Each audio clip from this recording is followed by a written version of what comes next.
We often get questions from people as to the difference between these two settings in the layers palette, opacity and fill. They both have percentages, but what is the difference? Well, all I've done here is added a type layer, and we're going to add a drop shadow to that type layer. Instead of worrying about dealing with this enormous dialog box, I'm just going to click OK to add whatever old drop shadow it wants to give me.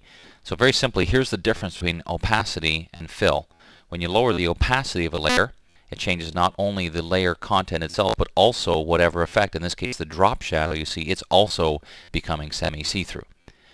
Put that back to 100, you'll see the difference now with the fill opacity. What it does is it affects only the fill of the layer. So as you see, as I drag this, what's happening is the white is becoming semi-transparent, but the drop shadow is not. And if I put it all the way to 0, we get a very interesting effect, because now with my move tool, I can move this around and see wherever I put it, I'm getting the effect of text with only the shadow.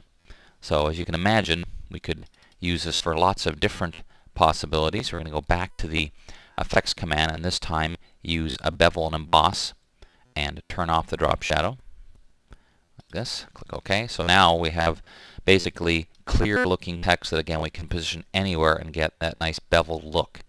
And the nice part about this particular technique compared to some others is that this text is still completely editable. So you can type whatever you want. Might even look good if we typed it correctly. There we go.